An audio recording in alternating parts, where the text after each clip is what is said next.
Hi, Parker, Colin. how are you going? I'm good. How are you? Nice to meet you. Very well. Nice to meet you. Thank you very much for your time Of today. course. So, Parker, first of all, so this movie is based on a short you've made before, Laura Hasn't Slept. And I was wondering because a lot of times directors make shorts that are supposed to be shorts only. So I was wondering, when did you actually start to feel for the first time that there's actually uh, a good reason to turn this into a feature? Yeah, I mean, that was certainly my. I wanted to make Laura Hasn't Slept just for its own sake, and it was always intended initially to be a self-contained film.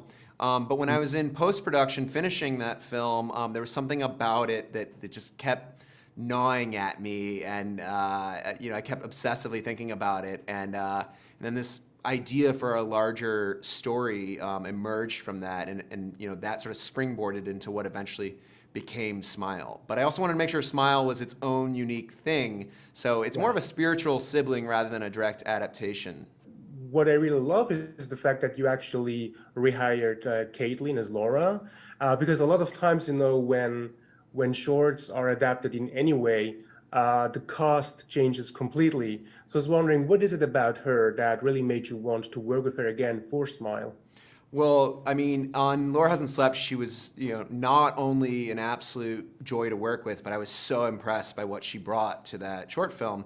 And so when I started developing and writing Smile, there was this character in the feature that was kind of a parallel to the character she played in the short, and I wrote it with her in mind. I was never going to consider anyone else. I knew it needed to be her.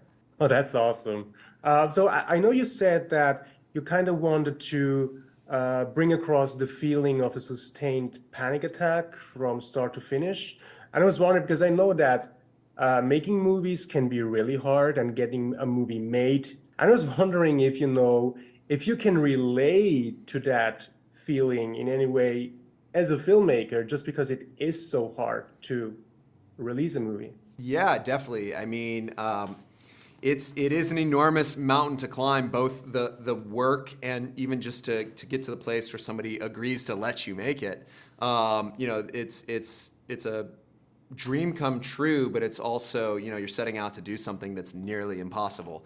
But yeah, I think I put a lot of myself and things that I'm feeling into my work. I always try to translate it and sort of obscure it through the lens of genre and some other character stories so that it doesn't the end product isn't too personal or identifiable. But yeah, definitely I pull from what I'm feeling. And you also, I believe you also said that you wanted to bring across the feeling, like the dread feeling when you wake up after a nightmare.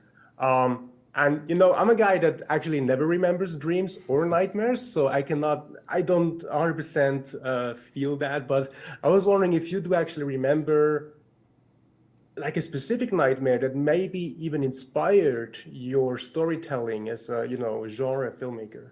Yeah, I think for me, it's less about a specific nightmare than it is that sort of like liminal space between the nightmare and waking up, and Yeah. how it kind of carries over and infects your life for the first few minutes that you're awake, even though the logical side of your brain knows that it's not real, it was just a Yeah. dream, and yet you can't get rid of this sort of panicky feeling of doom. And I wanted to see if I could take that feeling and put it on screen.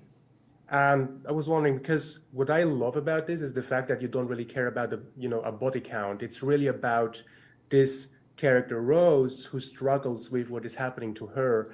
And in my opinion, that really makes it even more scary because a lot of horror movies, unfortunately, are about as many death scenes, as many gory death scenes as possible, but forget about the characters. And so, but this one is so because it's about her and her family and what she had experienced in the past. These are the things that make it like the real stuff makes it even more creepy, right? Yeah, I agree. I think, I mean, I love, that sort of, all the like big bombastic jump out of your seat kind of stuff that horror films can do. But I find that the best horror films, they work first as compelling character stories. You know, I think it's very hard for a horror film to scare me if I don't care deeply about the main character. And you know, I really wanted to tell this story that felt, you know, grounded and human and honest and real. And I think those are the elements that like really get under an audience's skin. And I think that's the stuff that'll linger with them after the credits roll. Absolutely. And what also adds to it is the fact that you actually work with practical effects here, which is something that I totally enjoy, especially in horror. I was wondering, what would you say, how much would the movie have, you know, suffered if you would have gone full digital? You know, so here's the thing. I love practical effects. I grew up on them. It's, you know, one of the things I've always loved about the horror genre. It's one of the reasons I wanted to make horror films. And so I fought very hard, you know, I wanted to make sure that we got to use practical effects in the film. And, you know, to Paramount's credit, they got behind that idea and supported it in a big way. I think, you know, when you are, you know, putting something real in front of the camera, you know, it gives the actors something to interact with, which really, I think, you know, enhances the performance. But audiences, when they're watching something that's actually unfolding for real, you know, it just hits with a different weight, a different gravity, and it sort of, it really kind of messes with you. And you know, I think that's the reason I love them, and I hope they have a big impact on people. Absolutely. And I feel like it's very fascinating because I feel like that a lot of people believe that CGI is like the follow-up of practical effects, but it's actually two completely different things. And the thing is that practical effects have developed as well in all these years. It's not like that they stood still. It's like they are developing their stuff year by year. So I was wondering if you do remember like something specific that Tom Woodruff Jr. that you worked with on this movie, if there is like something specific about the development of practical effects that he had told you. You know, I mean, the guys at Studio ADI, Tom Woodruff Jr. and Alec Gillis and their team, they're like legends in my book. You know, I mean, they worked with Stan Winston to create the Alien Queen and Aliens. I mean, they've just, you know, they hugely shaped my childhood. And they're just so good at what they do. What's really interesting is to see how they have developed as artists in their own right as well. Beyond just the technical craft, the artistry that they put into it. You know, you can feel when you're looking at a Tom Woodruff Jr. and Alec Gillis practical effect. And I think that's so amazing to see that through line from all the projects they've worked on. That is so amazing. And did you had, you know, like any feedback on the final product that they have seen on screen? Because I remember, you know, talking to him, you know, and I remember him telling me that sometimes he's surprised to see the final product because sometimes, unfortunately, they like cover his work up with CGI anyway, then during post, you know, so he's sometimes surprised to see it. Yeah. No, I mean, you know, I think that what can be really great is a subtle marriage of, you know, doing as much as you can practical in front of the camera and then just using VFX to like sweeten or to cross certain bridges that just aren't quite possible with practical effects.